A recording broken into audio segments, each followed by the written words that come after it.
Profe, una ¿Aló? pregunta. Sí, te escucho. ¿No se escucha? ¿Está apagado este dispositivo, señorita?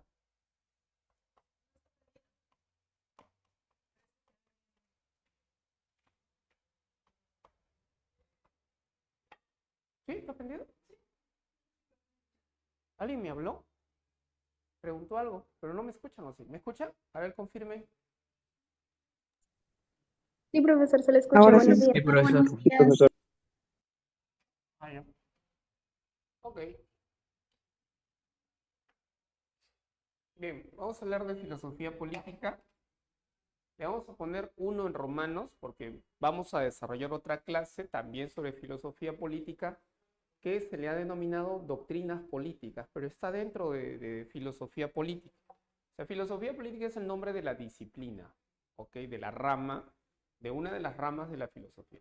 Y dentro de filosofía política estudiamos doctrinas políticas, estudiamos formas de gobierno, estudiamos eh, el poder, las relaciones de poder entre la sociedad civil y el Estado, ¿ya? Estudiamos la justicia, las teorías de la justicia, también la tolerancia, por ejemplo, vamos a hablar de la cultura de la tolerancia, vamos a hablar del pluralismo político y vamos a hablar de la política del reconocimiento del multiculturalismo el día de hoy, ¿ok? Muy bien, entonces comenzamos. Vamos a comenzar por algo básico que tú de seguro ya sabes porque estás en un ciclo semestral. Pues vamos a recordar, ¿ya? Vamos a recordar,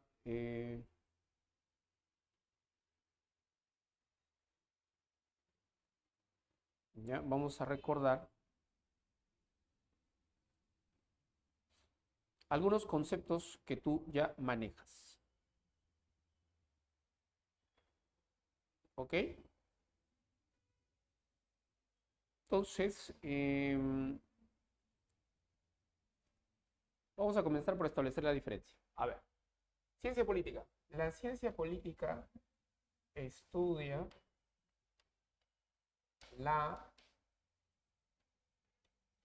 la realidad política,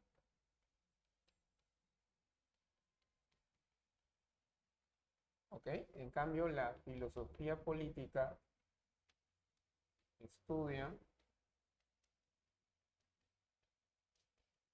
la teoría política, ¿ok? Por un lado, el estudio de la realidad política significa que se estudia el ser de la política, o sea, el cómo es, cómo se ejerce la política, ¿ya? Es decir, quiénes son los actores políticos, cómo se disputan el poder, cómo se llevan a cabo esas relaciones de fuerza, ¿ya? Política. Y por otro lado, aquí lo importante no es el ser de la política, sino es el deber ser. ¿Cómo debería ser el ejercicio político? ¿Ya? Entonces aquí tenemos una diferencia importante porque aquí tenemos dos enfoques. Aquí el enfoque es un enfoque que vamos a denominar un enfoque descriptivo, descriptivo, y aquí un enfoque prescriptivo, ¿ya? O también llamado normativo, si quieres. Normativo, prescriptivo. Normativo, tengo frío, ¿ya? Normativo, prescriptivo. ¿Ok? Ok. Y vamos a poner aquí a un representante de este enfoque. Vamos a poner a Maquiavelo. Y aquí ponemos a Platón.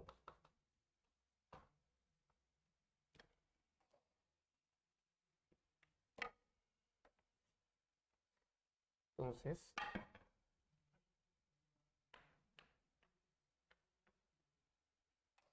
Por aquí vamos a referirnos a una obra.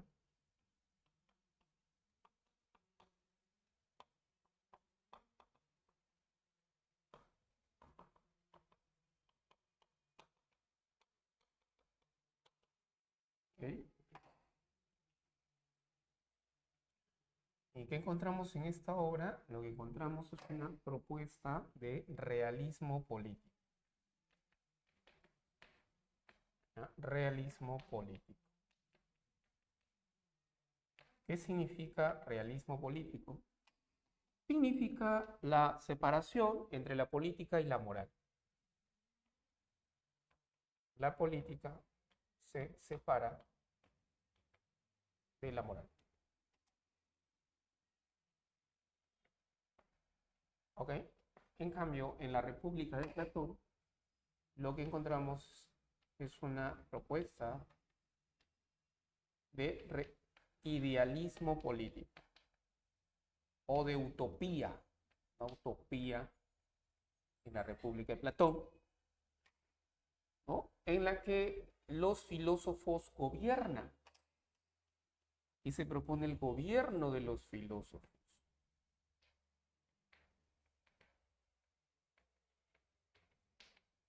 Gobierno de los filósofos.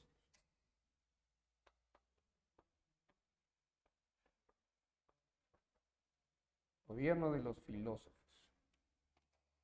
Ahora, ¿por qué los filósofos? Porque los filósofos poseen cualidades excepcionales.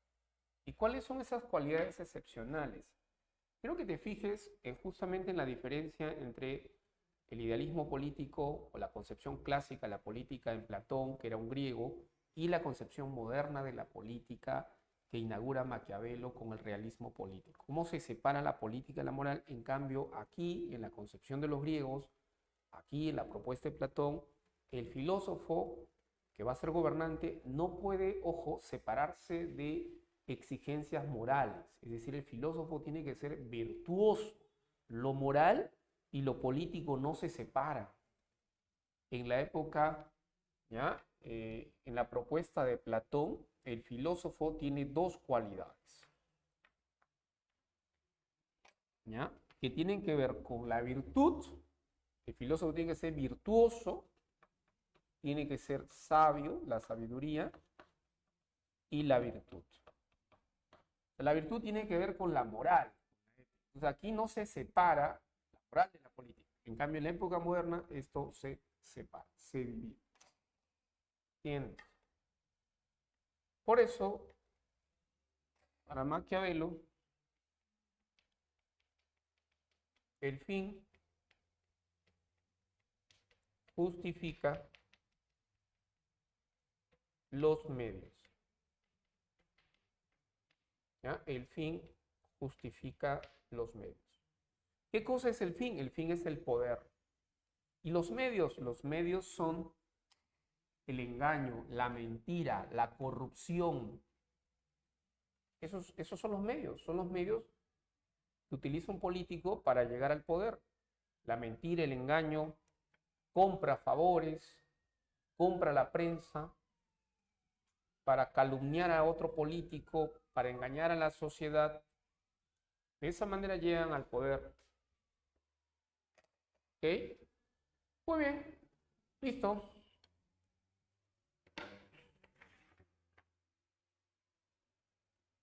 Ahora, ¿qué más? Por aquí ponemos, vamos a hablar de la tolerancia.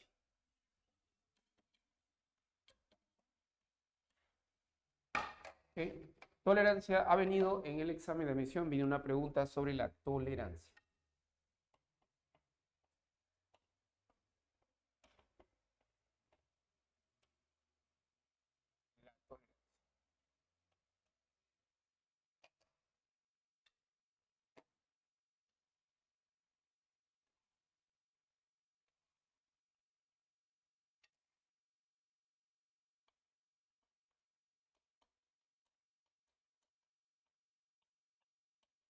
Definición de la tolerancia.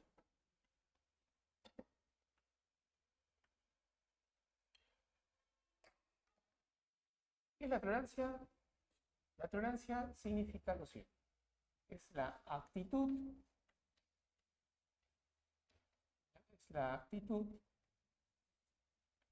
de comprensión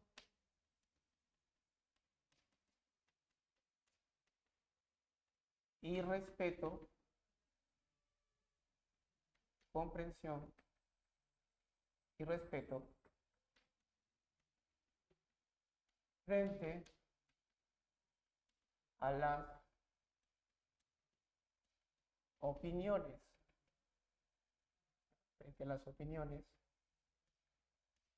contrarias,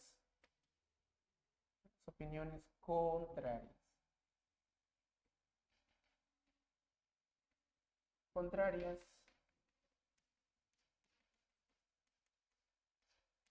a las nuestras, ¿ok? Es la actitud de comprensión, la actitud de respeto frente a opiniones que son opuestas, ¿no?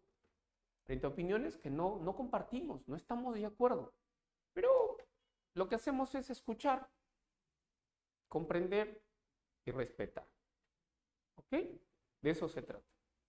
Ahora, si tú eres intolerante a las opiniones contrarias, entonces tú lo que de seguro haces, no sé cómo actúas, ¿ya? Frente a opiniones que no compartes, tal vez lo que hagas sea obligar al otro a pensar como tú, o usar la fuerza, o amenazarlo, no lo sé, o de repente lo golpeas en la cabeza. Oye, entiende, hazme caso, yo tengo la razón. Cuidado, cuidado, estás siendo intolerante. Entonces esto vendría a ser la tolerancia. ¿Ok? Ahora, pero el uso de esta palabra hay que situarla en un contexto. O sea, ¿cómo es que así esta palabra comienza a utilizarse, esta definición? Entonces, el uso de la palabra tiene un contexto, ¿ya?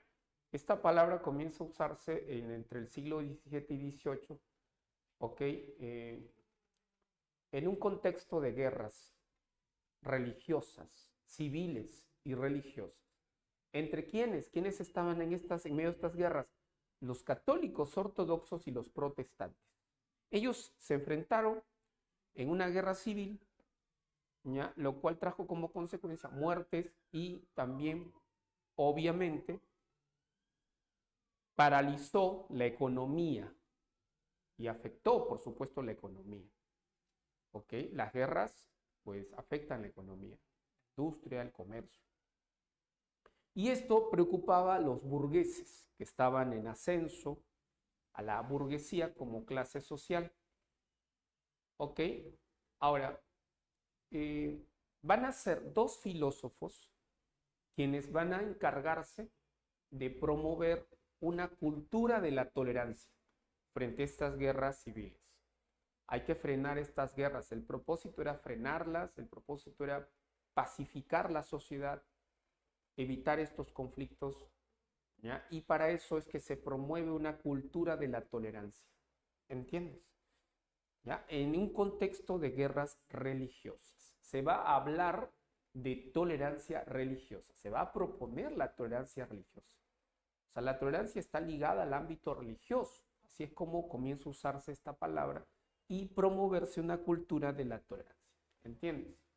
Entonces, la palabra, el uso de la palabra está asociada a un contexto histórico. La palabra,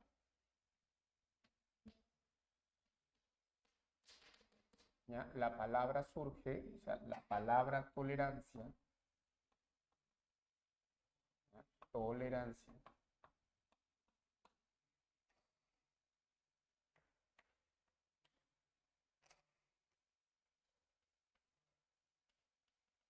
surge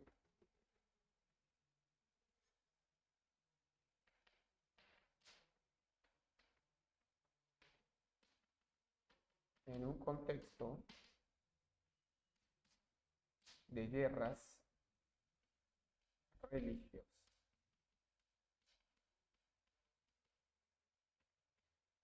De guerras religiosas, ¿ya?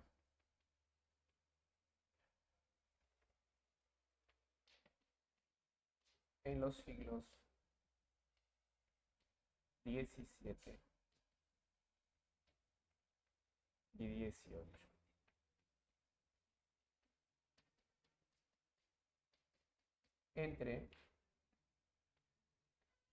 Esta guerra entre los católicos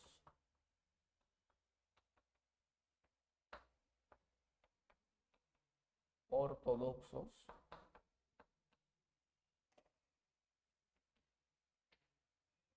y los protestantes.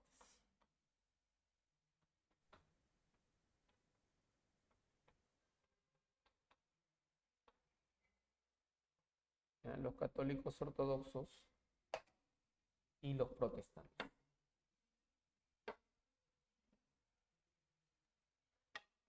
¿Ok? Entonces, el propósito de usar esta palabra, y más que no se trata solo de la palabra, sino de promover una cultura de la tolerancia, era para apaciguar estos conflictos, para reducir al mínimo estos conflictos.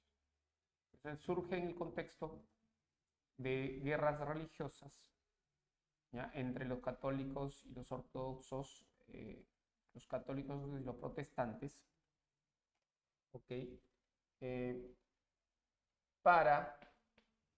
O sea, con la finalidad apaciguar los conflictos.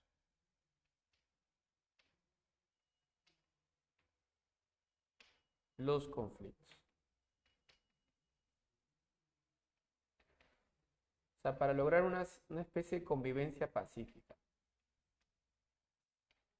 Los conflictos. Entonces, la cultura de la tolerancia, ¿ya?, va a ser promovida por dos filósofos. Esos dos filósofos se llamaban Locke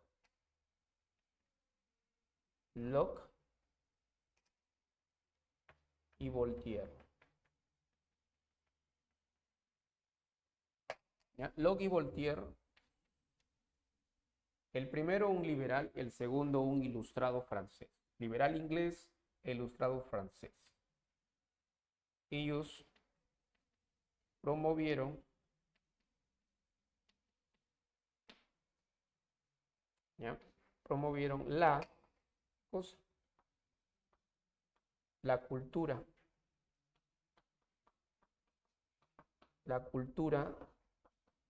de la tolerancia.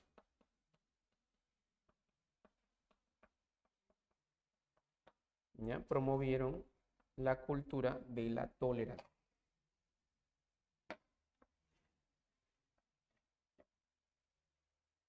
¿Ya? La cultura de la tolerancia.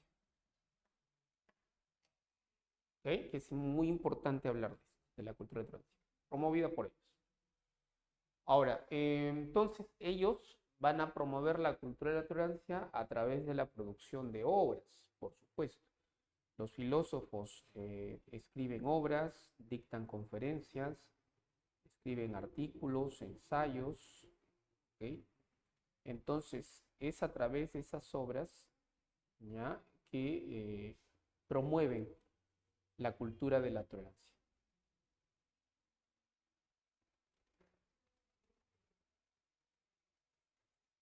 ¿Ok?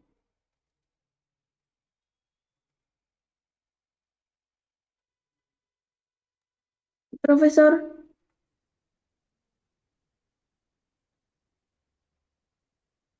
Sí. profesor, ¿podríamos decir que las guerras de hoy en día habría ocurrido por la falta de tolerancia? No entiendo qué cosa. Que podríamos decir que las guerras de hoy en día sería por falta de tolerancia. Pero no depende, porque aquí estamos hablando de un tema religioso. No estamos hablando de un tema económico, político, estrictamente estamos hablando de un tema religioso. ¿Entiendes? Las guerras pueden tener diferentes causas y motivaciones, ¿no? Va a depender de ello, ¿ya? Pero lo otro que tienes que entender es que la tolerancia es promovida por uno, Locke, que es un liberal, los liberales promovieron la tolerancia y los ilustrados. ¿Ok? Entonces, la tolerancia no es un concepto, no es una palabra y no forma parte de una cultura que hayan promovido, por ejemplo, otras ideologías. ¿Me entiendes? Por ejemplo, los republicanos no promueven la tolerancia. Los socialistas no promueven la tolerancia.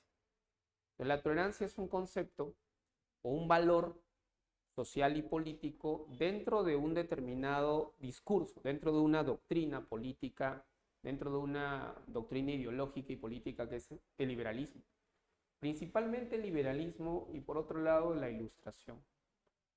¿Entiendes? Entonces, no traslades eso a otros ámbitos. Todavía no. O sea, tienes que situar bien. Las palabras no se usan de manera gratuita. Los conceptos o las palabras forman parte de un discurso. Pero tienes que saber quién es el que promueve el discurso. ¿Quién es él? ¿Por qué él escribe un libro sobre la tolerancia? ¿Cuál es su objetivo, su propósito? ¿Qué intereses tiene los liberales en promover ese tipo de ideas? ¿Entiendes? Ok, profesor, gracias. Cartas sobre la tolerancia. Este es el primer libro que se va a escribir sobre la tolerancia.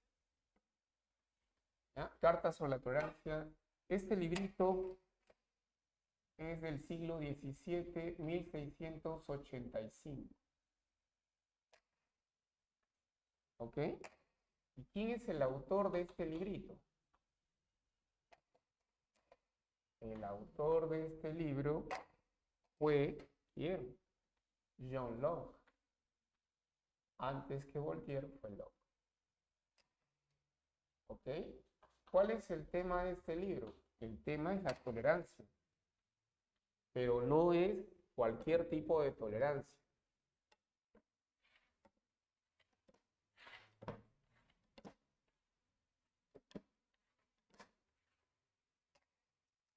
Pues aquí la tolerancia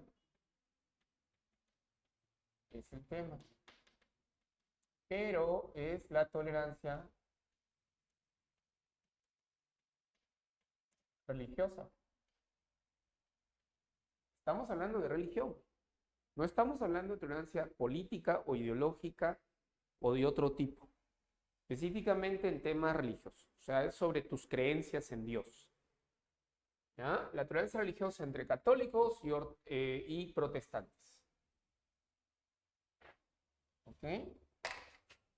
Ahora, ¿cuál es la fuente de su pensamiento? Bueno, particularmente John Locke sí señala la fuente de su pensamiento. ¿Ya?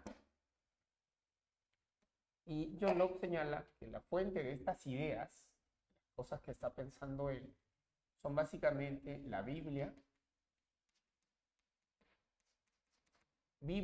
y la razón. Se basa en la Biblia y en la razón. O sea que John Locke encuentra en la Biblia algunos pasajes, algunos versículos de la Biblia, donde se habla de la tolerancia. Y a partir de ahí, él comienza a elaborar sus reflexiones, sus ideas. ¿Ok? Entonces, él va a hacer una crítica muy fuerte y en esto no se diferencian Voltaire de Locke. En realidad, Voltaire no es tan original porque las ideas de Voltaire él las encuentra en Locke. La obra de Voltaire es posterior. Ahorita les voy a hablar del tratado sobre la tolerancia que aparece después. ¿Ok? Entonces es más bien John Locke quien formula las ideas bases, esenciales, centrales de la tolerancia en esta obra, en las cartas. ¿Ok? Entonces la crítica que después vamos a ver que también plantea Voltaire al fanatismo religioso es en realidad la crítica que ya había planteado Locke. Lo critica el fanatismo religioso. ¿Ya? El fanatismo religioso y la intolerancia.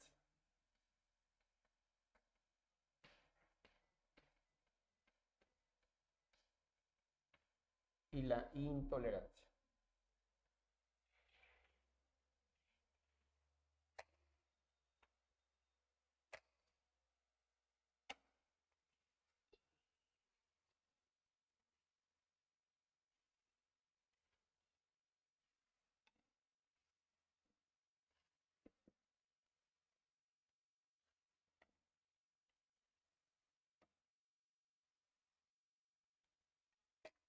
Locke sostiene que tanto el Estado como la Iglesia tienen sus funciones, sus propias funciones.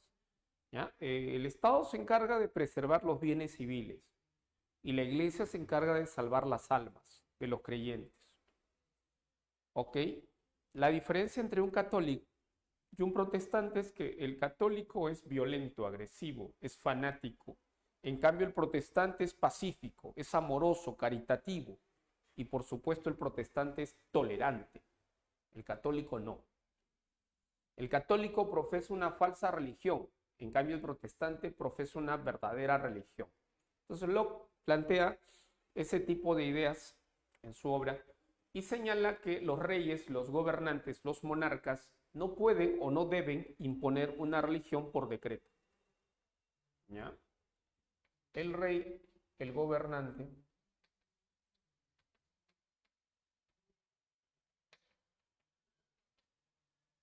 ¿ya? No debe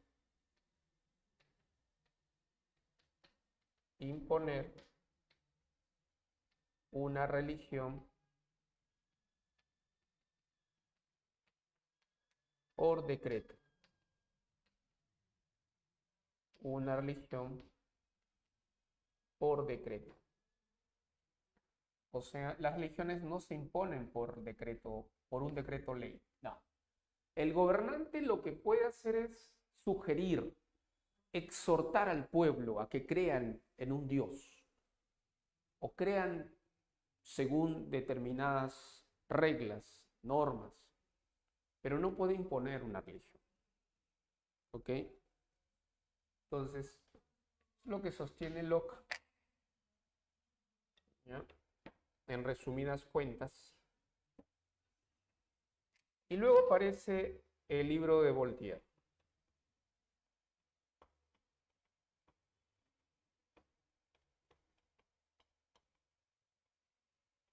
Tratados sobre la tolerancia.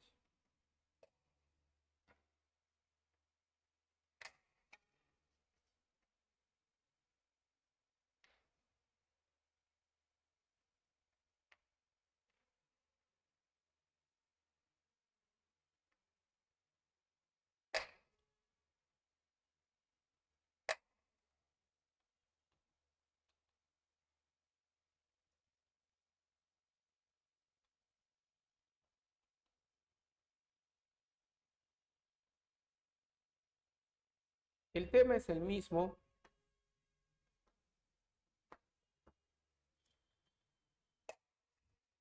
Es sobre la tolerancia religiosa.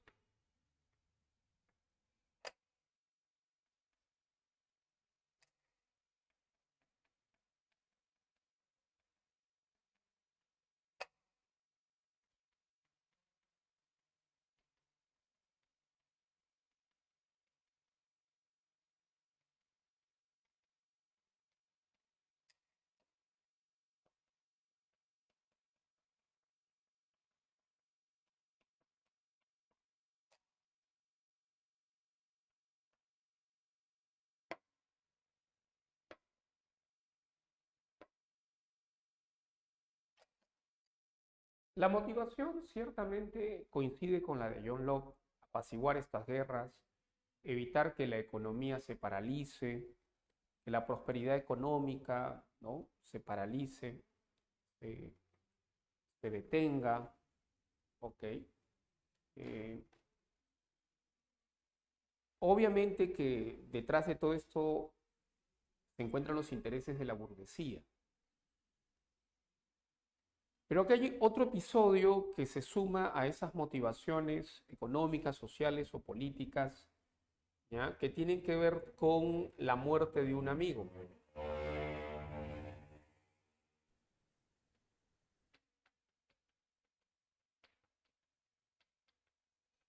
la muerte de su amigo.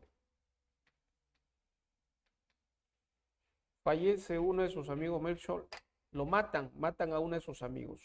El asesinato, la muerte de su amigo.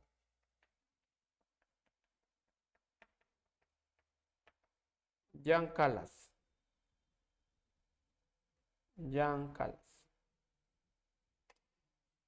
¿Por qué lo mataron? Era un hugonote, era un calvinista, un protestante francés. Esa fue la razón por la que lo mataron. En realidad, ese fue el leitmotiv, el motivo fundamental. Pero ellos, los opositores, los católicos ortodoxos que tenían un pretexto. El pretexto era acusarlo de haber matado a su hijo. O sea, que Jean Calas mató a su hijo falleció, pero no porque su padre, que era Jean Calas, lo haya matado. Su hijo se suicidó. Pero la gente lo culpó de la muerte de su hijo. La gente dijo que él había matado a su hijo y por eso es que a él lo matan. ¿Me entienden? ¿Ya? Lo acusan de haber matado a su hijo, lo declaran culpable y lo matan. Entonces, lo que hace Voltaire es reivindicar la imagen de su amigo. Él no es un asesino y a él lo matan porque era un hugonote. O sea, trata de hacer justicia, ¿no? Y aclarar lo sucedido. Y explicar que el trasfondo fue religioso, las creencias que tenía Jean Calas. ¿Ok? Muy bien. En Voltaire también encontramos las críticas al fanatismo religioso, la intolerancia, ¿ok? Entre otras ideas, que coinciden con las de John Locke. Ahora, lo que quiero que entiendas es, si nos damos cuenta, cronológicamente este libro aparece después que el libro de Locke. Ahora, por otro lado, debes entender lo siguiente. Locke es inglés, Voltaire es francés. Hay una diferencia entre la cultura inglesa y francesa en el siglo XVII y XVIII. La cultura inglesa es una cultura avanzada. La cultura francesa es una cultura atrasada. ¿Ok?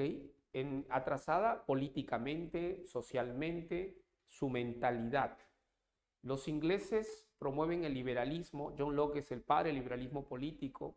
Es decir, el ambiente, el clima, la atmósfera política, ideológica en Inglaterra es favorable a las ideas liberales, a la tolerancia, pero en Francia no.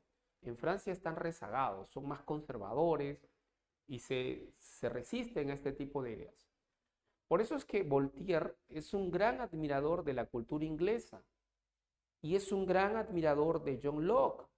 Voltaire cita a John Locke en sus libros, lo admira. Voltaire fue un divulgador de la cultura inglesa en Francia, fue un divulgador de las ideas de Locke.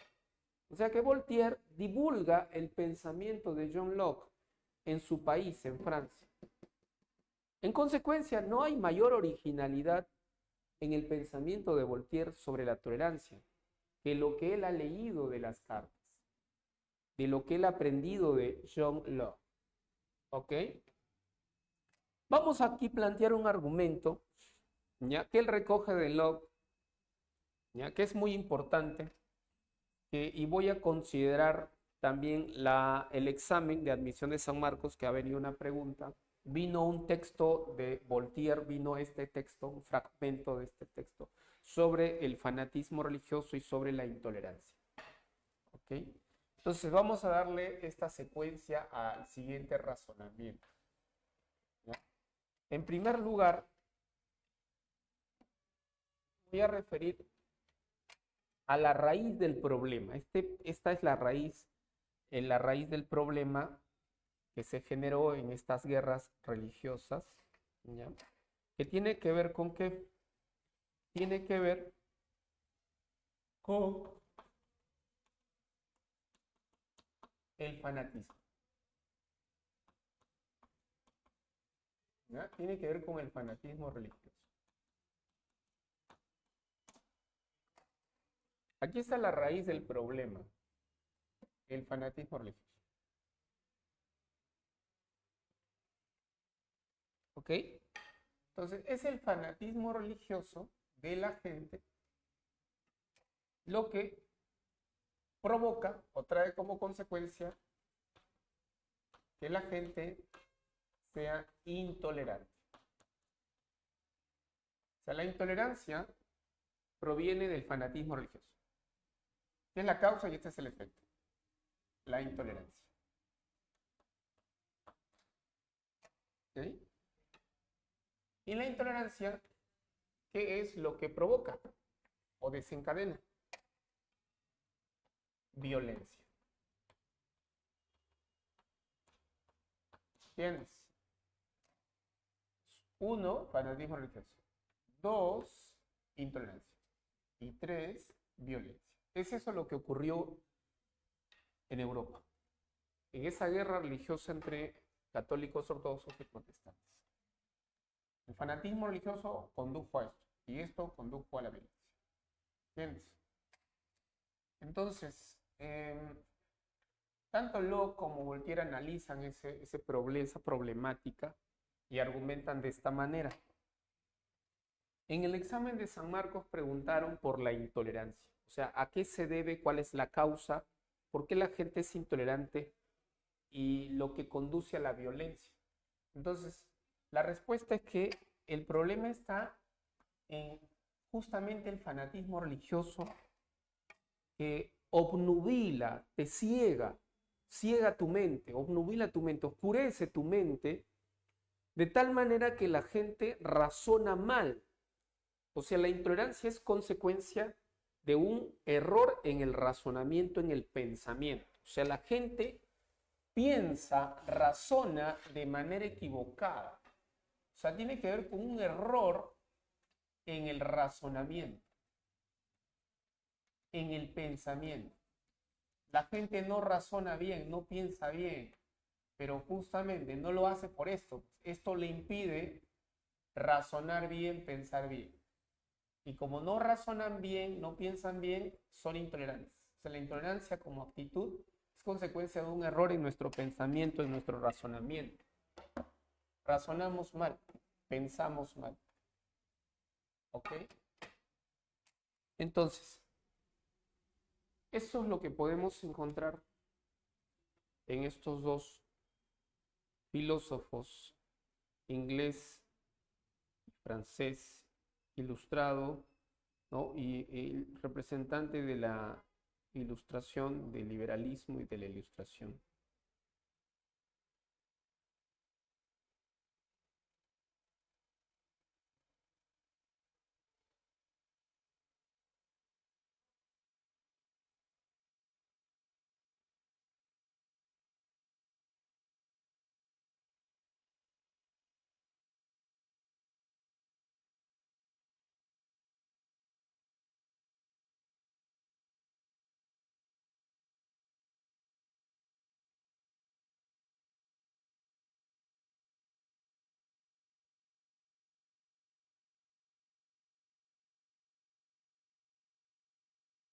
¿Hasta ahí alguna pregunta?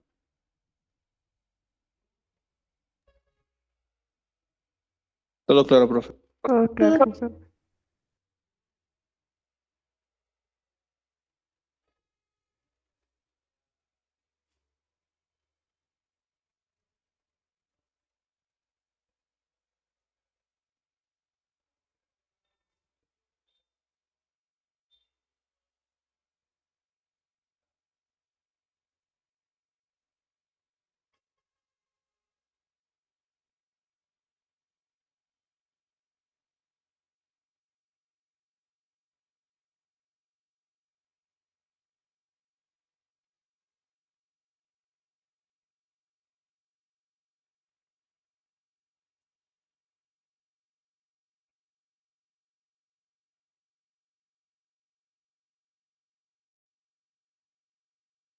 ¿Hay preguntas?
Bien, vamos a poner otro concepto.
Sí, ¿podrías leerla?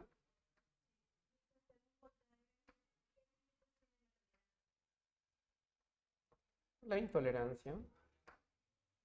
La intolerancia sería un límite para la tolerancia. Pero eso genera una paradoja. Porque si el límite de la tolerancia es la intolerancia, es decir, yo no puedo tolerar un intolerante. Pero el problema es que si yo no tolero a un intolerante, yo estaría adoptando una actitud intolerante. Entonces, el límite de la tolerancia es la intolerancia. No se puede tolerar a un intolerante. No obstante, esto genera una paradoja. Pero ese sería el límite de la tolerancia. O sea, no se puede tolerar a un intolerante.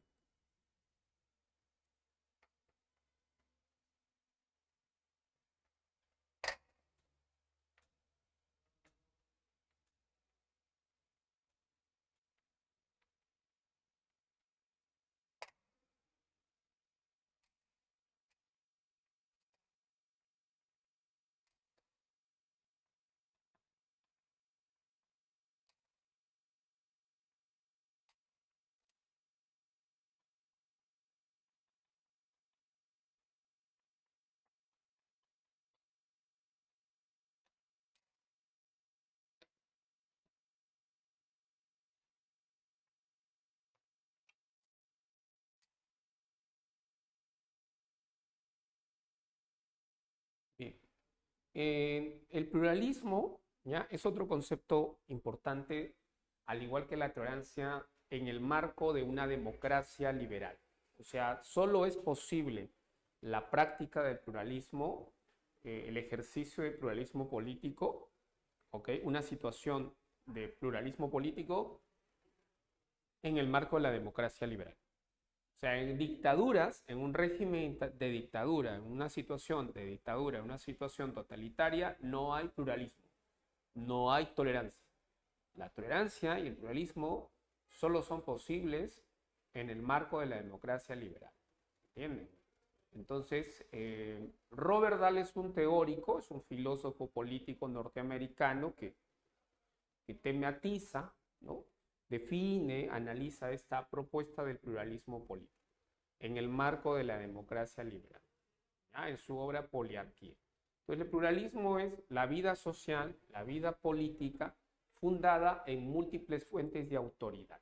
O sea, no en una sola autoridad, es decir, en un gobernante o en una institución que concentre todo el poder. No puede ser, porque si un individuo, un soberano, un rey, concentra todo el poder, entonces ya no es democracia, eso es dictadura o es un régimen absolutista. Ahí ya no hay pluralismo, ¿me entiendes? Ahí ya no hay pluralismo, no hay debate, no hay diálogo, ¿ya? No hay eso porque básicamente alguien controla todo el poder e impone su poder a los demás. Entonces el pluralismo supone que hay múltiples fuentes de autoridad, ¿ya? De representantes políticos, de autoridades, sea el presidente, el ejecutivo, el aparato del Estado, ¿no? Los tres poderes, o sea, en la sociedad civil también. En la sociedad civil la gente se organiza a través de partidos políticos y disputa el poder en las urnas. Entonces, toda esa situación es posible en democracia nada más. Ninguno de ellos es el dominante, el que tiene el control de todo el poder, ¿ya? En teoría se define así, se entiende así el pluralismo político. Pero eso solo es posible en contextos de democracia, nada más. ¿Ya? Nota la tolerancia al pluralismo, ¿ya? La tolerancia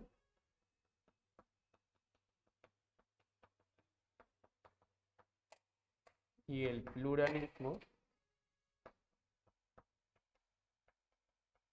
¿ya? La tolerancia y pluralismo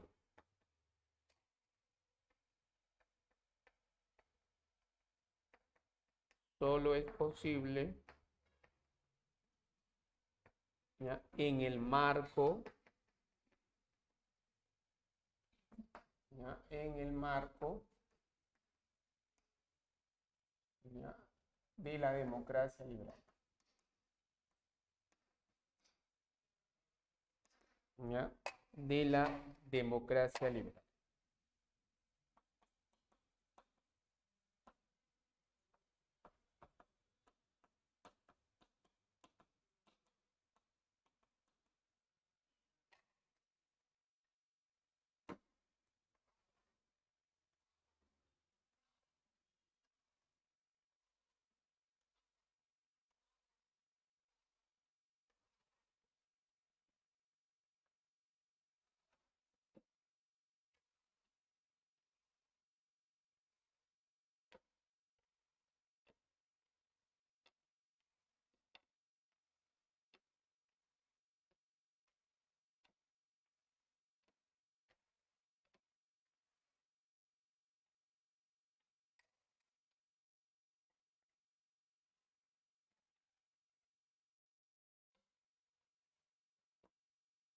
En la democracia liberal.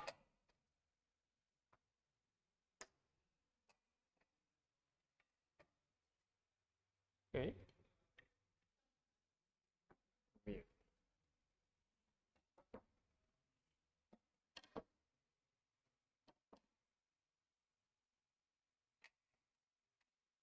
Ahora vamos a hablar del reconocimiento. El reconocimiento es otro concepto, pero que está ligado a no solo la ética, sino la política. Se habla de la política del reconocimiento. Vamos a plantearlo así en términos de política, el reconocimiento y otro concepto clave que es muy importante, que es multiculturalismo. Pero tanto la política del reconocimiento como el multiculturalismo son propuestas de Taylor. O sea, Taylor, filósofo canadiense, está vivo todavía, es el que propone eso, ¿ya? Entonces vamos a referirnos a la política del reconocimiento y el multiculturalismo en Taylor, ¿ya? Es Taylor quien propone eso, ¿ok?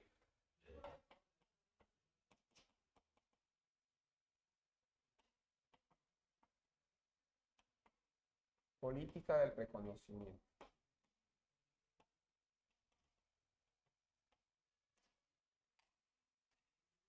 Propuesta de Taylor.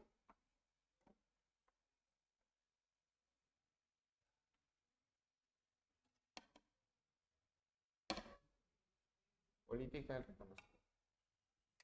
¿A quién propone esto? Ojo, la política del reconocimiento no es un libro. Hay un texto, sí, ahorita voy a citar la obra, ¿ya? Pero este es un concepto muy importante, una propuesta o una teoría, si quieres, de la política del conocimiento, ¿ya? Es la propuesta de Taylor, un filósofo canadiense. Taylor.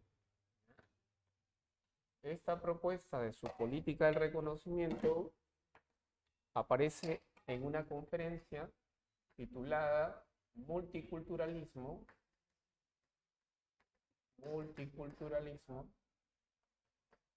y la política del reconocimiento.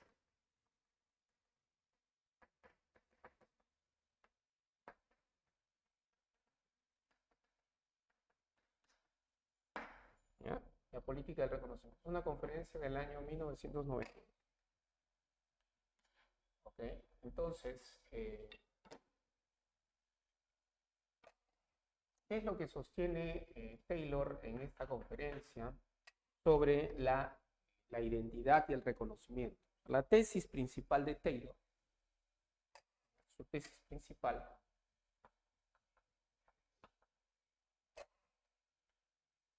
en esta conferencia, o su argumento principal,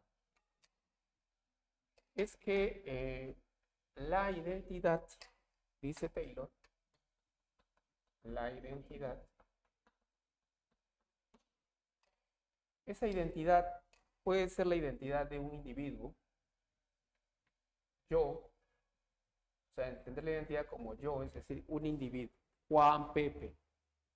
La identidad de un individuo, ¿ya? La identidad puede ser de un grupo, de un colectivo, puede ser una minoría, ¿ya? Puede ser una minoría o puede ser la identidad cultural de un pueblo, ¿ya? Una minoría. Entonces, la identidad, dice Taylor, se moldea, se configura, se moldea, ¿ya? Por medio o a través de ¿qué? Por medio del reconocimiento. Por medio del reconocimiento. ¿Ya? La identidad se moldea por medio del reconocimiento. O sea, la identidad de un individuo, Juan, Pepe, ¿ya? O una minoría, un grupo subalterno minoritario, o una cultura minoritaria, un grupo cultural, ¿ya? Una cultura, se moldea por medio del reconocimiento. ¿Ok? ¿Qué cosa es la identidad? La identidad es la interpretación que cada uno hace de sí mismo. Eso es la identidad. Cada uno construye su propia identidad a partir de la interpretación que hace. ¿De dónde viene? ¿Quién eres? ¿A dónde vas? Y el reconocimiento es un concepto hegeliano, proviene de Hegel. Entonces, el reconocimiento es esa relación con otros individuos, donde yo valoro, estimo, doy amor a otros, otros me estiman, me respetan, ¿no? Entonces, el reconocimiento es un concepto moral, también tiene una dimensión jurídica y una dimensión cultural, que también tiene que ver con el ámbito de la cultura, ¿ya? Entonces, se moldea por medio del reconocimiento de los otros significantes, dice Taylor, ¿ya? Por medio del reconocimiento de los otros significantes. ¿Quiénes son los otros significantes? Son las otras personas con las que yo me relaciono, yo convivo, me relaciono con otras personas. Ellos son los otros significantes. Mis padres, mi entorno, mis primos, mi familia, mis abuelos, mis vecinos, mis amigos, la comunidad, el país en el que vivo, todo lo que me rodea, todas las relaciones interpersonales, todas esas personas son los significantes. O sea, cómo me tratan influye mucho en mi propia identidad, en la construcción de mi identidad. Entonces, Taylor lo que dice es que la identidad se moldea por el reconocimiento, pero también se moldea por la falta de reconocimiento. Porque a veces no hay reconocimiento, no hay amor en casa, no hay respeto. Entonces, puede ser por falta de reconocimiento o puede ser por falso reconocimiento. Porque esas situaciones también se dan situaciones en el hogar, ¿ok? De falta de reconocimiento y de falso reconocimiento, ¿ok? Lo ideal sería el reconocimiento en un sentido auténtico, pero en la situación en la que vivimos muchos o hemos vivido en la sociedad peruana, por ejemplo, lo que más frecuentemente pasa en los hogares es falta de reconocimiento y falso reconocimiento. Entonces, Taylor nos habla de reconocimiento. Vamos a ponerlo así, si te lo vamos a enumerar para que entiendas. 2 y 3. De un reconocimiento, de falta de reconocimiento, o sea, donde no hay reconocimiento, y de falso reconocimiento. Falso reconocimiento. Entonces, puede ser que alguno de ustedes viva en esta situación. Reconocimiento auténtico ideal o falta de reconocimiento o falso reconocimiento. Ejemplo, un niño regresa del colegio muy contento. ¿Por qué? Porque ha sacado buenas notas, buenas calificaciones. Sacó un A más, un A, no sé cómo ahora califica, creo que es el A, ¿ya? Entonces, sacó muy buenas notas, regresó contento a su casa y su madre lo recibe y le da un abrazo, lo felicita. Me siento muy orgulloso de ti, hijo. Te amo, te quiero mucho. Yo sé que tú eres capaz de lograr cosas más grandes. Te felicito. Hoy día vamos a comer algo especial. Vamos a la pollería. ¿Qué es lo que quieres comer? Pollito. Vamos a comer pollito. Te lo mereces, hijo. Te amo. Entonces, eso es reconocimiento ideal. Si papá no está en casa, papá llega en la tarde, en la noche, igual. Papá, mira mis calificaciones. Papá lo abraza y se siente muy orgulloso y se lo dice. Te amo, hijo, me siento muy orgulloso de ti. Reconocimiento ideal, auténtico. Pero eso no ocurre en todas las familias. Seamos realistas, en muchas familias nadie te valora, nadie te quiere, nadie te felicita. Falta de reconocimiento, situación distinta. El niño regresa a su casa. Regresa a su casa muy alegre, muy contento, con buenas calificaciones, y su mamá no está. Su mamá le dejó una nota en la casa, en la mesa. Hijo, sírvete la comida, te lo calientas, ahí está el horno. Ya regreso, estoy con unas amigas, estamos viendo el tema del vecindario. Tu mamá de repente se ha metido, tu mamá es dirigente, de repente se encarga de la tesorería, del barrio, del colegio. Tu mamá está metida en muchas cosas. Y bueno, no está, no almuerza contigo, tú almuerzas solo, nadie te felicita, no hay nadie en casa. Tu mamá regresa horas después a la casa y te dice, hijo, no tengo tiempo, después hablamos. Pero mamá, no, tengo que contarte. Hijo, después, ya regreso. Y tampoco, bueno, llega tus hermanos mayores, tampoco te hacen caso, porque cada uno tiene su vida. Tu padre llega cansado del trabajo, tampoco te hace caso. Hijo, después, no molestes. Y si de repente se lo dice, papá, me saqué 20, está bien, pues tienes que sacarte 20. ¿Qué cuánto te vas a sacar? Yo me rompo el lomo trabajando y tú vas a sacarte bajas notas. Entonces el niño dice, wow, o sea, nadie me felicita, nadie valora lo que hago. Bueno, eso se da en muchos hogares. Falta de reconocimiento, de aprecio, valor, amor, gestos, ¿no? No hay. Incluso para muchos de ustedes que están en la academia, a veces sus padres, en lugar de motivarlos, los amenazan, ¿no? Si no me ingresas a la universidad en este examen, en el próximo examen, te vas de la casa, vas a vender caramelos para mantenerte, porque yo no mantengo vagos. Increíble. Entonces, a veces creen que motivándote con amenazas vas a lograr tu objetivo. Falta de reconocimiento. Falso de reconocimiento es cuando a veces engañamos a los hijos y les hacemos creer que son genios, ¿no? O la hipocresía de la gente. O sea, el niño regresa a la casa con bajas calificaciones y regresa muy triste, ¿no? Y su mamá le dice, ¿qué te pasa, hijo? No, mamá, es que me saqué muy malas notas. Esta es mi libreta. Hijo, no te preocupes, hijo, tú eres un genio. Los profesores son unos burros, te voy a cambiar de colegio.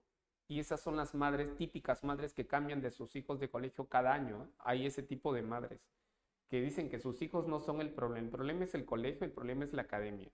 Y hay estudiantes de academia que cambian de academia cada ciclo o cada año que no ingresan y así sucesivamente. Cuando el problema no es la academia, no es el colegio, no son los profesores, eres tú. Falso reconocimiento. Y por último, vamos a definir lo que vendría a ser lo que Taylor llama multiculturalismo, ¿ya? Que también es un concepto de Taylor, ¿ya? Lo voy a poner por acá. El multiculturalismo. ¿Ya? El multiculturalismo. ¿Ok? Multiculturalismo. ¿Ya? Multiculturalismo. No me confundas el concepto de multiculturalismo de tu curso de cívica con lo que yo te voy a poner acá. Aquí yo voy a poner la definición de Taylor. Taylor lo define así. ¿Qué cosa es el multiculturalismo para Taylor? Es una corriente. Es una corriente política actual que lucha. ¿Por qué lucha? Que lucha por el reconocimiento. Lucha por el reconocimiento, sí. ¿El reconocimiento de quién es, profesor? El reconocimiento de las minorías. ¿Ok? De las minorías. De las minorías.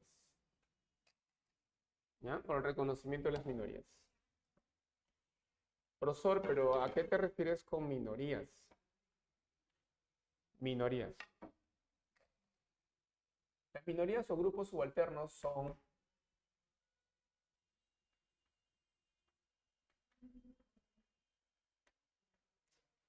ahí está. Ellos. También están las feministas. Y están los grupos. El machismo. ¿Machismo? No. Ah, Los grupos étnicos racializados. sí. Los machistas no entran acá, hija. ¿Por qué, profesor? Porque no se lucha a favor de los machistas, sino en contra de los machistas. Entonces, los machistas no son una minoría débil o injustamente oprimida, no, son las mujeres quienes reciben la opresión en el hogar por parte de sus esposos que son machistas. Entonces, machismo no sería una minoría, sino ellas, las mujeres que se organizan y que toman conciencia de su situación de opresión en el hogar, de maltrato, de abusos por parte de sus maridos. ¿Entiendes? Entonces, eso se llama feminismo, es un movimiento político y social. Pero es una minoría porque son pocas en realidad. O sea, el feminismo no es algo tan generalizado, al menos en el Perú no. En otros países sí. En Argentina hay un fuerte movimiento feminista. Más en Argentina que en México, en el Perú casi no. Mucha gente, muchas mujeres no les interesa, ellas no han leído, no tienen conocimiento de la literatura feminista, no entienden de qué se trata. No se trata de que la mujer domine al hombre, eso no es feminismo, cuidado. Que la mujer gobierne la casa, eso no es feminismo. Entonces se ha distorsionado mucho el pensamiento feminista porque no se lee, no se estudia el feminismo. Hay libros sobre feminismo, de las teóricas del feminismo, para que entiendan eso. ¿Ya? Por ejemplo, hay un librito de una feminista que es una intelectual, una ideóloga del feminismo clásico, que está viva todavía. Ella es italiana y norteamericana. O sea, nace en Italia, vive en Estados Unidos. ¿Ya? Es italo-norteamericana. Se llama Silvia Federici. Silvia Federici, ¿no? O Federici. Ella tiene una obra que es un clásico. Se llama Calibán y las brujas. Así se llama su libro. Está en PDF, está en internet, libre acceso para leerlo. Y es interesante lo que ella sostiene ahí.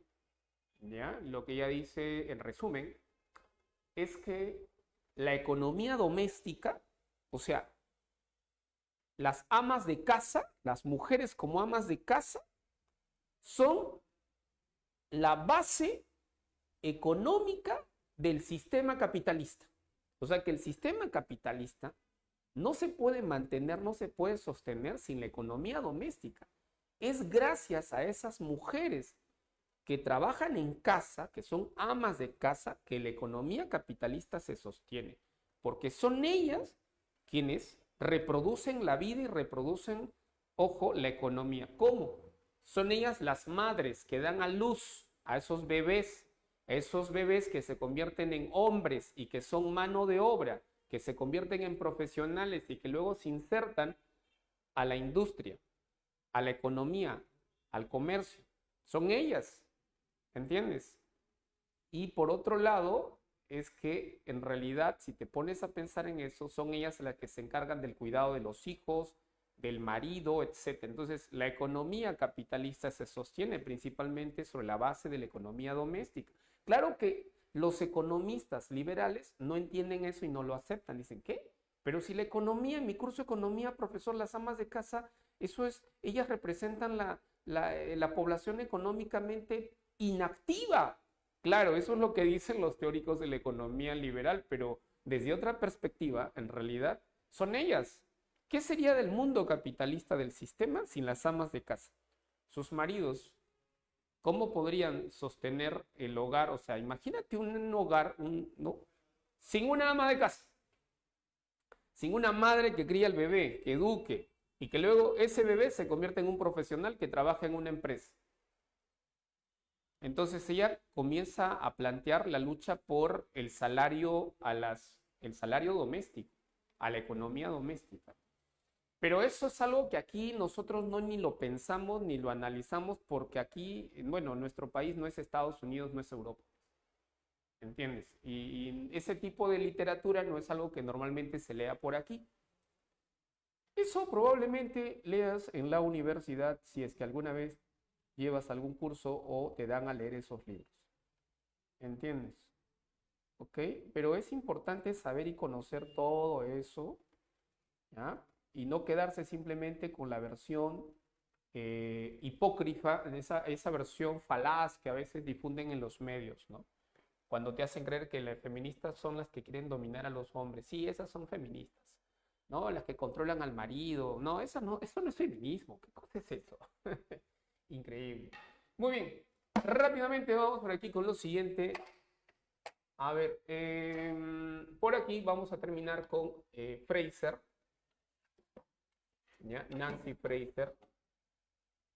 Y ahora voy a... Profesor, y voy a sobre el LGBT, en el Perú se ha radicado que es una enfermedad mental y ¿estará en contra de los derechos o estará bien lo que hizo Dina? Bueno, no soy psicólogo, no puedo discutir el tema, ¿ya? Los psicólogos o los psiquiatras pueden plantear una discusión sobre el tema de manera, digamos, más rigurosa de la que podría ser yo. Pero yo, mi opinión es que un decreto ley no puede, y lo peor de todo es que no está debidamente, científicamente sustentado, de que las personas que tienen otra orientación sexual sean enfermos mentales. Yo me opongo a ese tipo de leyes, normas o decretos, porque tienen un interés y una voluntad ideológica y política en contra de ciertos movimientos, ¿no? Que podrían ser movimientos ligados a esto, al multiculturalismo, a las minorías, la lucha de estas minorías, por ejemplo. Entonces, yo no creo que estos sean enfermos mentales. Entonces, en el pasado, los psiquiatras y psicólogos establecieron criterios para establecer qué es lo normal y lo anormal. Y cuando uno estudia, hay autores, hay libros sobre la historia de la sexualidad o la historia de la locura. En el siglo XVIII y XIX, a un homosexual o a un afeminado, los psiquiatras, los psicólogos lo clasificaban dentro de los anormales. O sea, era una enfermedad, era una patología. Pero ya no estamos en el siglo XVIII y el siglo XIX. Estamos en el siglo XXI. Es entendible, digamos, que el desarrollo de las ciencias, la psicología de la época o la psiquiatría de la época, trataba y calificaba y clasificaba de esa manera. ¿Ok? Que estaba mal, obviamente, pero así fue siglo XVIII, XIX. Pero hoy, siglo XXI, señalar que son anormales o son enfermos mentales o es un trastorno de la personalidad, bueno, yo sí no comparto esa idea, ¿ya? Entonces aquí lo que tú estás viendo que va en contra de este tipo de movimientos y corrientes políticas. Las medidas, digamos, las medidas políticas que pueda tomar un gobierno, ¿me entienden? Bueno, ya se han pronunciado, creo que algunos, creo que el Colegio de Psicólogos, no sé, me imagino que sí, pero yo no soy psicólogo, no puedo opinar más allá de ello. Entonces, por aquí ponen Fraser para ya ir terminando. Fraser es Fraser, así se pronuncia, es una mujer filósofa norteamericana, ella es feminista, socialista, está viva la profesora Nancy Fraser, ¿ya? Ella se declara feminista socialista. ¿Ya?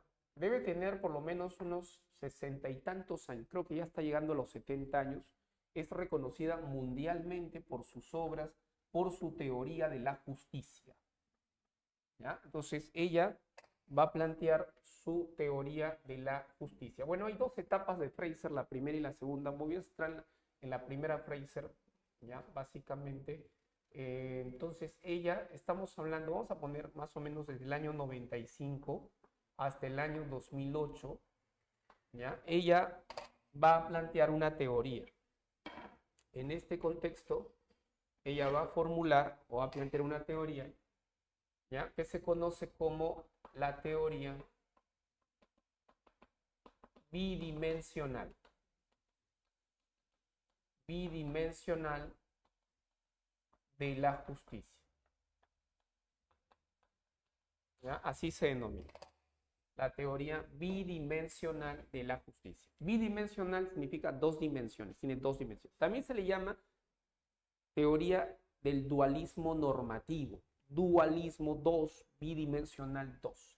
¿Ok? Entonces, según esta teoría, a enfrentar o a abordar los problemas de la justicia implicaría, por resolver los problemas de la justicia social, implicaría enfrentar, ¿no? O luchar en dos dimensiones, ¿ya? Luchar por dos tipos de reivindicaciones. Dos tipos de reivindicaciones, ¿ya? Entonces, ¿cuáles son esas dos dimensiones o reivindicaciones por las que hay que luchar? Por un lado sería la redistribución. Y por otro lado es el reconocimiento. ¿Ya? La redistribución y el reconocimiento. ¿Ok? Entonces, resolver problemas de justicia social involucran estas dos luchas. Hay que luchar por esto y por esto. ¿Ya? A eso se refiere con la teoría bidimensional. Profesor, ¿a qué te refieres con redistribución? Ya, cuando se habla de redistribución o luchas redistributivas, las luchas redistributivas, estas luchas de acá, son las luchas tradicionales. Las luchas históricas del siglo XIX, siglo XX, son las luchas de la clase obrera, de la clase trabajadora. Y la clase obrera ha luchado históricamente por reducir las jornadas de horas de trabajo, la jornada laboral, de 16 horas a 8 horas. Y por supuesto han luchado siempre por aumento de salarios. Entonces estas luchas son luchas económicas. Ah, ya entiendo, profesor. Son luchas económicas. ¿Entiendes? Económicas. ¿Ya? Luchas económicas y sociales. Así son estas luchas. ¿Ya? Tiene que ver con los salarios. Con los salarios, con las jornadas de horas de trabajo. Vamos a poner salarios. Repartir la riqueza. Salario. ¿Ya? Aumento de salario. Y por otro lado, aquí cuando hablamos nosotros de reconocimiento, estamos hablando no de luchas económicas y de luchas sociales. Estamos hablando de otro tipo de luchas. De estas luchas de acá, mira, son las luchas de las minorías, de estos grupos. Estas son luchas no estrictamente económicas y sociales, son luchas ideológicas, luchas simbólicas, luchas culturales. Ah, estas se llaman luchas culturales. ¿Ya? Luchas culturales. Luchas por el respeto a la diferencia. Luchar por leyes. Por ejemplo, la unión civil, el matrimonio gay, lucha por el reconocimiento. Luchas culturales. En ese ámbito se dan estas luchas culturales, ¿ok? Entonces el concepto de reconocimiento se refiere al ámbito moral, al ámbito jurídico, al ámbito cultural, ¿ok? Este concepto de reconocimiento, ¿de dónde proviene? Proviene de Hegel. Fue Hegel quien utilizó este término, este concepto, ¿ya? Hegel. Y luego los hegelianos, o sea, los continuadores de Hegel, ¿ya? Por ejemplo, Taylor. Taylor es un hegeliano, es un continuador de Hegel, se le llama neo-hegeliano, que también va a plantear una política del reconocimiento, una ética del reconocimiento. Y otro neo-hegeliano es Honneth, también él va a plantear una política del reconocimiento. ¿Ya? Entonces, la idea de reconocimiento proviene de Hegel, tiene que ver con las luchas culturales. Esta idea de reconocimiento está en la fenomenología del espíritu, que es obra de Hegel. Estas luchas redistributivas tienen como referente a Rawls, ¿ya? Rawls, un filósofo norteamericano, ¿ok? Principalmente Fraser se basa en Rawls, un filósofo liberal norteamericano y contractualista o neocontractualista. Rawls ya murió, es de los años 70, publica su libro Teoría de la Justicia, que es donde propone una teoría de la justicia redistributiva, justamente el tema de la redistribución. ¿Ya? Y en esa obra, Teoría de la Justicia, Rawls va a plantear, va a recoger la propuesta de los contractualistas clásicos que hablaban de la teoría del contrato social para explicar el origen del Estado, vuelve a ellos, critica el utilitarismo, hace una crítica en su libro a la política, a la ética utilitarista, y va a plantear dos conceptos novedosos. Uno es el concepto de posición original, que es una situación imaginaria donde se encuentran los individuos que no se ponen de acuerdo. Él quiere que se pongan de acuerdo, pero en la posición original los individuos son egoístas. Cada uno busca su propio interés, no se ponen de acuerdo. La idea es que se pongan de acuerdo. Entonces, para que los individuos en la posición original se pongan de acuerdo, Rawls introduce una nueva idea, que es el velo de ignorancia. Entonces, el velo de ignorancia permite que los individuos en la posición original, que son egoístas, que son muy parciales, ellos se pongan de acuerdo. Pero para eso, justamente el velo de ignorancia lo que hace es que todos ellos se vuelvan iguales. El velo de ignorancia lo que hace es volver ignorantes a esos individuos, de tal manera que no saben si son ricos o son pobres. En consecuencia, son iguales, se vuelven iguales, idénticos e imparciales. En esa situación, recién se pueden poner de acuerdo. ¿Pero poner de acuerdo para qué? Para establecer principios de justicia, es decir, establecer leyes y normas. ¿Y para qué sirven esas leyes y normas? Para redistribuir la riqueza de un país de manera equitativa. ¿Entiendes? Entonces, esto de aquí pertenece a Fraser. Hasta el 2008, ella aún está viva, por tanto sigue leyendo, sigue escribiendo y sigue dialogando. A partir del 2008, ella va a sacar un nuevo libro que se titula Escalas de la Justicia. Y en ese libro, ella ¿qué hace? Ella amplía esta teoría. Aquí en esta teoría tenemos dos dimensiones, 1 y 2. Pero a partir del 2008, en Escalas de la Justicia, ella introduce una tercera dimensión. Su teoría se va a ampliar, se modifica, se amplía su teoría y modifica su teoría. ¿Cuál es esa tercera dimensión que ella va a introducir, profesor? Esa tercera dimensión se llama representación política. Ella va a hablar de la representación política. ¿Pero a qué se refiere aquí en esta tercera dimensión? ella va a plantear las consignas de las feministas, la lucha feminista por la paridad participativa. Ah, ya entiendo. Entonces la justicia, su teoría se va a ampliar, sí. Y son 3 dimensiones, correcto. Profesor, pero entonces el nombre de su teoría se mantiene o cambia el nombre de su teoría? Cambia el nombre. Profe, entonces, ¿cómo se llama? Ya no se llama bidimensional, se llama tridimensional de la justicia. Ah, entiendo, es una teoría tridimensional de la justicia, porque va a ampliar su teoría a partir del 2008. ¿Entiendes? Entonces, por eso algunos señalan que tenemos una primera Fraser y una segunda Fraser. Ella aún está viva y mientras esté viva, ella puede modificar, puede ampliar, puede corregir su teoría. ¿Entienden? ¿Ya? Ahora sí, vamos a las preguntas. Te doy 5 minutos para que leas, 5 o 10 minutos para que leas, para que analices las preguntas que aparecen ahí. ¿Ok? Lee, analiza las preguntitas que aparecen ahí para determinar la clave. ¿Ok? A ver, comienza a leer, comienza a marcar.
¿Ok?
¿En qué piso? Cuarto.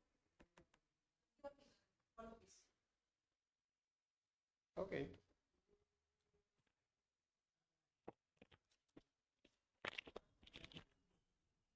Bien, jóvenes, comencemos con la 1. A ver, ¿qué sale en la 1? La E. ¿Mm? ¿Cuál será la clave en la 1? A ver, a ver, a ver, a ver. Plano. ¿Mm? No sale enano. ¿Qué dicen los demás? ¿Están de acuerdo? María debería ser tolerante con los otros creados según Voltaire. Sí, correcto, sería la E de enano. Debería ser tolerante porque en el caso estamos viendo que no lo es, ¿no? Debería ser tolerante. Muy bien, vamos con la número 2. La tolerancia debe garantizar qué cosa. A ver.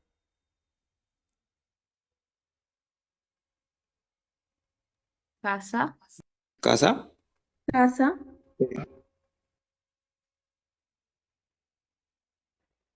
Y Correcto, muy bien. Correcto.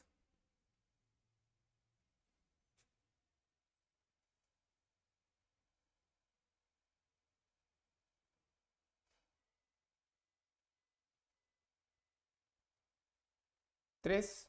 En la 3, ¿qué saldría?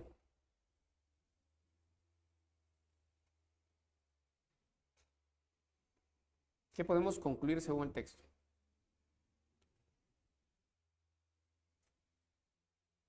casa.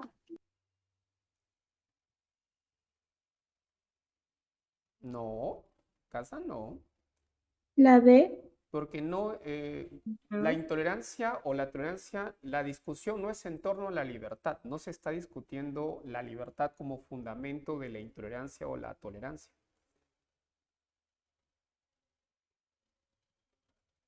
O sea, cuando dice la intolerancia, ser intolerante a la libertad, pero la discusión no es en relación La a la D. libertad. ¿La E? No, tampoco la E no es. La D. D. Avión, La A. La clave es la A.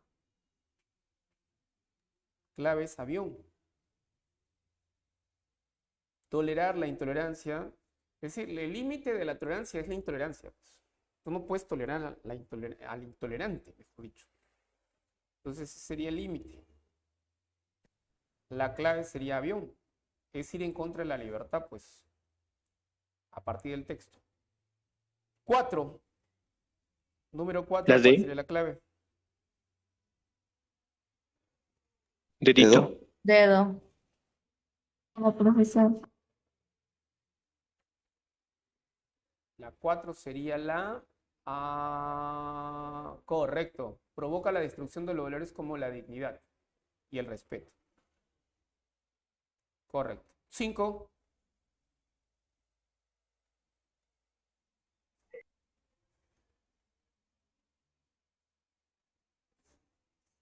En las cartas, enano,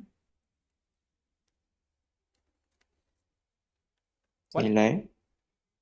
La Afirma que E. el Estado debe. ¿Cuál sería la clave?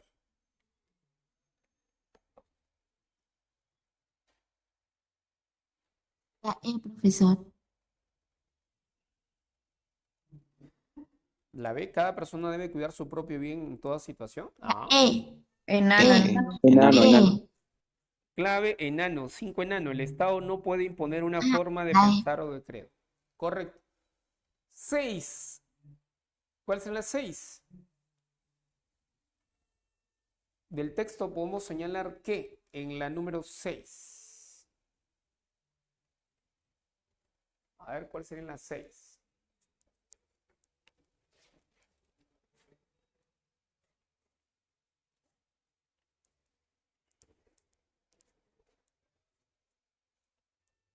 Ujú.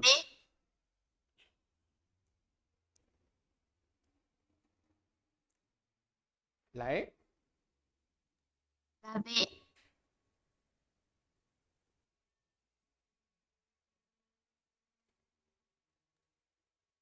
Clave 6 es avión. La apertura de nuevos grupos o sectores sociales en cargos públicos propicia una mayor diversidad política y eso es justamente la idea del pluralismo político. Esa diversidad política y la participación, la apertura a la participación de diferentes organizaciones políticas, sectores sociales, autoridades, ¿no? Eh, múltiples autoridades en el ejercicio del poder. 6, avión. 7. Fraser.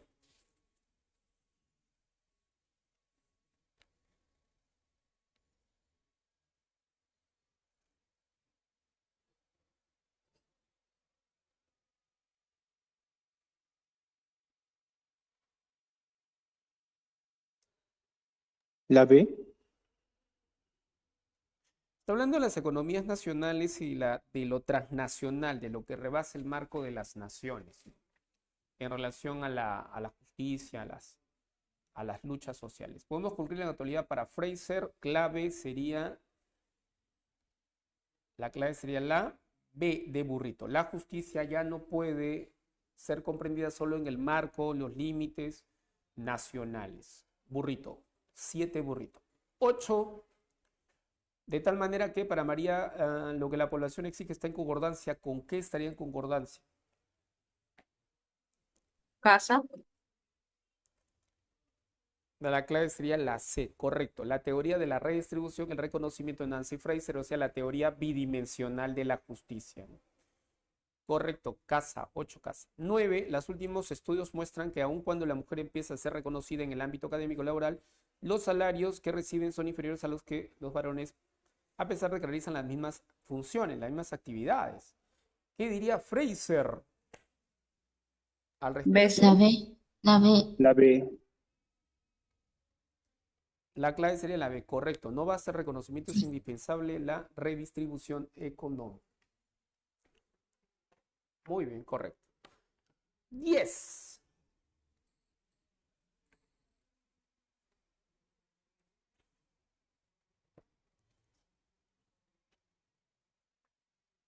Casa.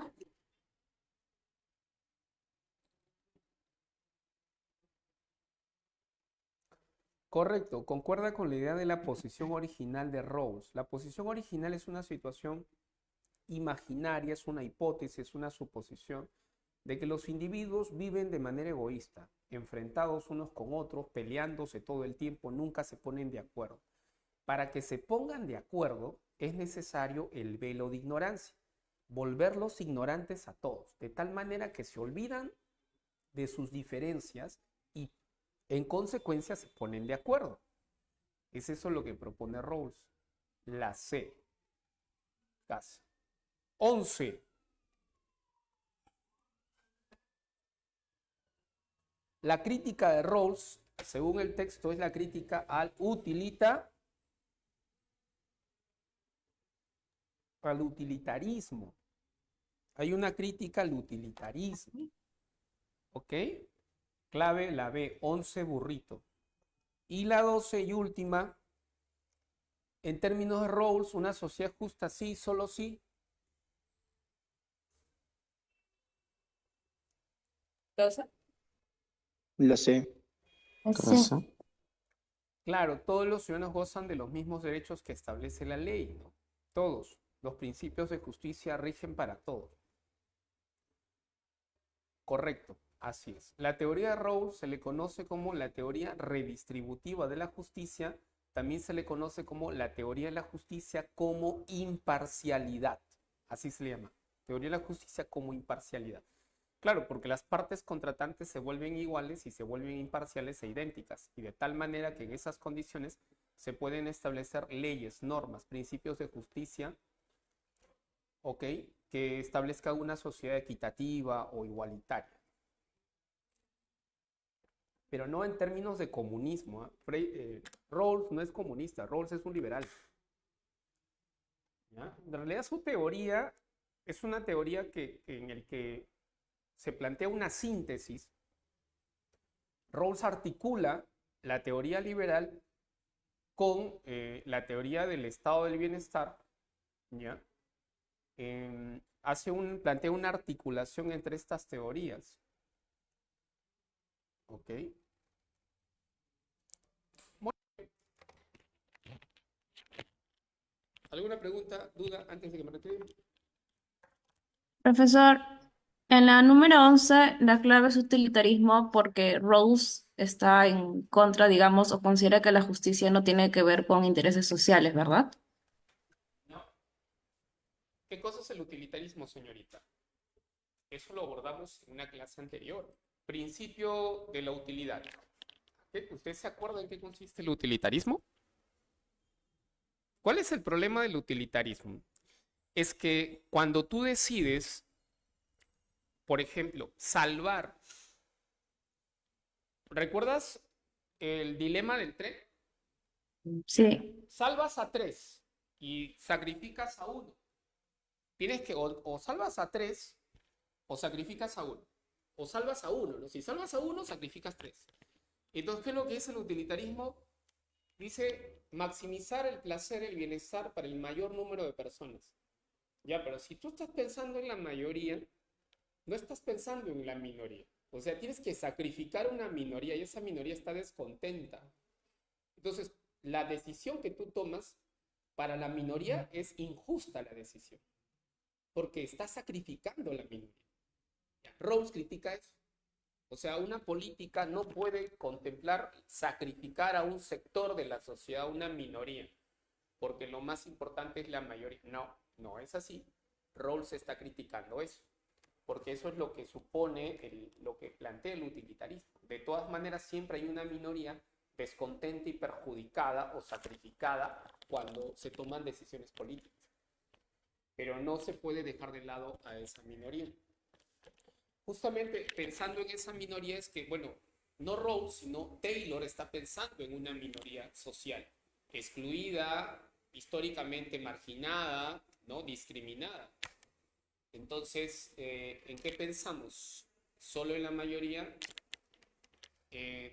olvidando una minoría. La crítica va en ese sentido. ¿Me entiendes? Sí, profe, gracias. Muy bien. Ahí nos vamos a quedar. Cuídense mucho, nos vemos hasta luego.